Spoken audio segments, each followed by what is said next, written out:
Hi, welcome to the farm.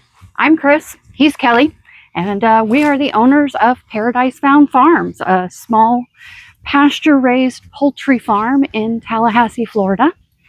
And if we seem a little awkward, it's because this is our first time doing a long-form video for YouTube. So we're just going to take you guys on a little tour of the farm. We're going to start off in our brooder, and Kelly's going to get to tell you about that. We bring in our chicks every other week, and they are delivered through the mail. We get them next day. So the first food and water and everything they get is right here on the farm. We're going to start out in our brooder, where they are going to be about 3 weeks, and then they're going to get moved out to pasture. All right.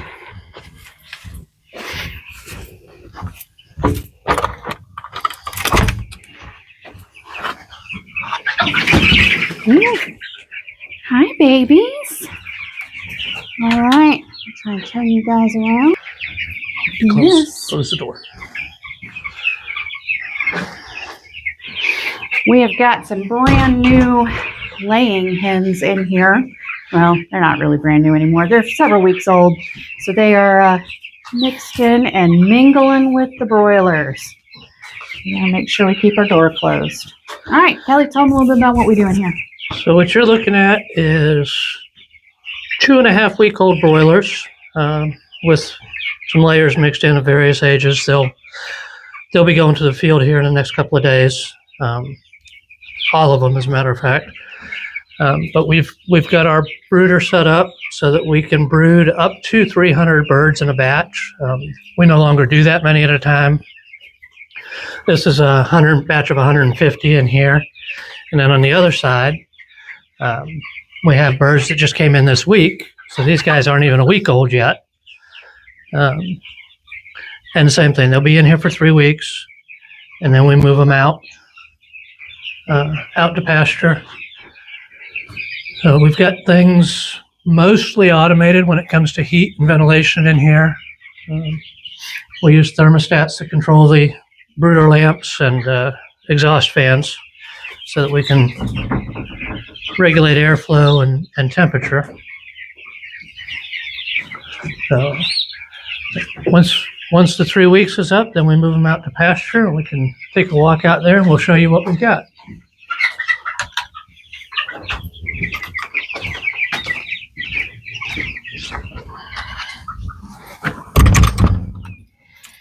First off, we have a Sam. Hey, babe.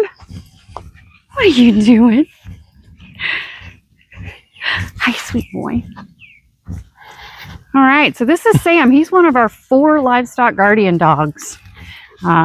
He and his sister, Coda. Chief. She's out in the pasture there. This is Chief. So Sam and Coda are our actual siblings. And they're about 1.5 years old now. And we have our older 2. Sam's trying to trip me. We have our older 2. We've got Chief, who's 9, and Lacey, who's 10. All right, go on, buddy. Come on, let's go. So this is a no longer used area where we used to have our laying hens. We no longer sell eggs, however, because we had such a hard time finding replacement layers. So that's the old coop that needs to be torn down. If you decide you want to follow along, we will at some point put that out here. These guys, how old are these guys, Kelly? These guys would be 4.5, almost 5 weeks. And as you can see, they're on fresh grass. They get moved every day. We do have an automatic watering system in here, so we don't have to worry about water, and plenty of feed space so that they're not crowded or fighting for food or anything like that. And they do what the Cornish like to do, lay in the grass and eat. They do indeed. Come on, go. All right, so we're actually raising 2 breeds right now. We've got these guys, the Cornish, which is the majority of what we are producing. Come on, Sam. And then we've also got Pioneer chickens. So they're still a hybrid meat bird, but they're not as hybridized as the Cornish. So they still really act like chickens. I don't know what the cross is, but at least one of them is naked neck, because about half of the batch is naked necks. So these are the Pioneers. There's some color variation with these guys. We have already harvested most of the roosters out of this batch. We did those this week, and most of the roosters were white. So seems to be that most of the hens come out this kind of reddish brown, and most of the roosters tend to be white. Got these guys separated into 2 batches. Sorry, the dogs are, well, right here. And they keep bumping into us. And then we've got another batch of Cornish out here with these guys.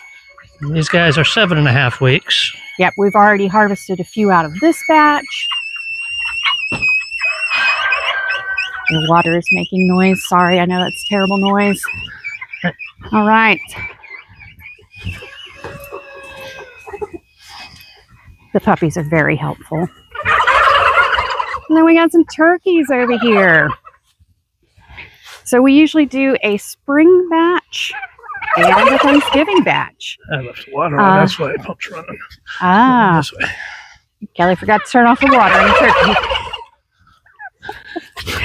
So we do have a few laying hens just for ourselves, and they just go where they want to.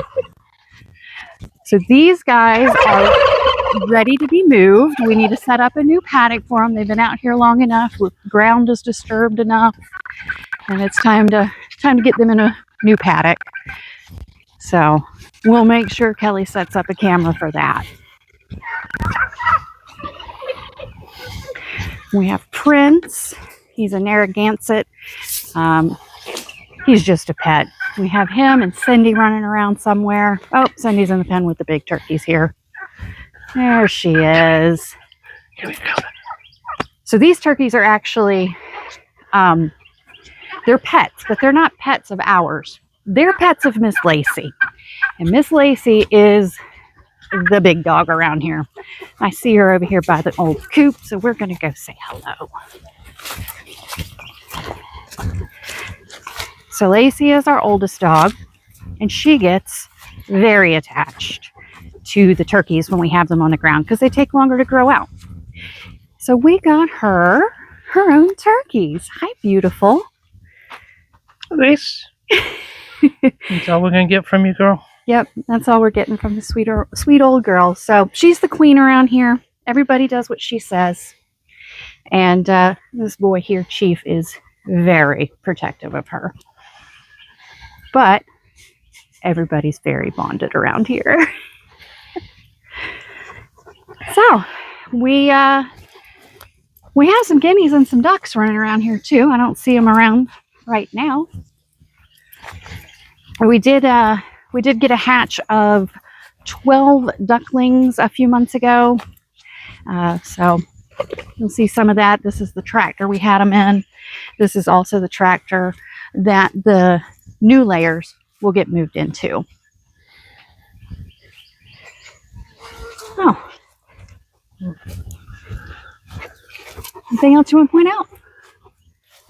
Now, if you're interested in the ducklings, I posted a short reel of them earlier for the morning feeding. That most of our ducks are free range, and we do not feed them intentionally. But these guys are still young, so I still give them breakfast food every morning. And, Sam apparently thinks he's going to the house. Yeah. Sorry, buddy. You got to stay here, bud. You already had your field trip this week. Yeah, Sam went to the vet, not for anything bad. He just needed his annual. So he went on Monday. Turn this camera back around. All right. So, and I've got a little bit of footage of his vet trip that I'll probably post a short out on it. We're trying to get a schedule down so that we can get more content out. Try to be regular about it, and hopefully keep you guys' attention and bring you along for the ride. Yeah. We're in our 10th year. Actually, I think our 11th year now.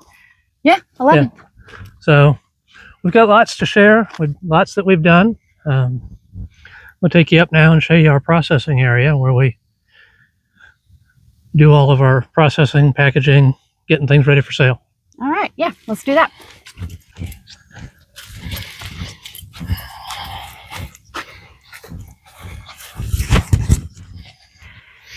All right, so this is our processing area. So we catch usually about 100 birds a week and process them. When we do, we go out at night and we crate them all up. So we use those orange crates back there, put them on the trailer. Trailer stays in the field with the dogs overnight so everybody's safe. And then in the morning we bring them up here, and this is the kill station. So we do everything in sixes when it comes to the processing part of it. So we set up the stainless steel cones. My kill station's kind of primitive, but if it's not broke, don't fix it. So we set up 6 cones on each side. So the first round, we loaded up with 12 birds. We do 1 cut to the jugular, let them bleed out. We pull 6, take them over to the scalder. You'll have to pardon our mess, as we just finished yesterday and our help scrubbed everything down, and we haven't put the room back together yet. So yeah, you will meet Jill. She is our, at this point, basically a full-time employee. So yeah. It is Friday and it is her off day. So this is our scalder. It is propane fueled. It's got 2 big burners on the bottom. So it has a preset thermostat. So we set the temperature, and then the basket rotates and it's on a timer. About a minute, maybe a little bit longer. We do 6 birds in there at a time. And then we go from there over to our plucker, which is not automatic. And again, 6 birds, 30, 45 seconds in there. The majority of the feathers are off. And, excuse me, we finish pulling any feathers that are left, any loose skin on the feet, legs. And from there, we'll have 2 stainless steel tables set up over here for our eviscerating team. And we just pass them over. We set up tubs over there that we put them in, and then we just rinse and repeat. Yep, and the tank over there behind us is our chill tank. So on processing day, we sanitize it, flip it up, and it has just a continuous flow of cold water going through. Brings the birds down in temperature very quickly, and when we're all done, we pull them out and pack them on ice until the next day when we do cut. If you think that you might enjoy some of this, then click the like, click the subscribe button, and follow along. I hope to see you again.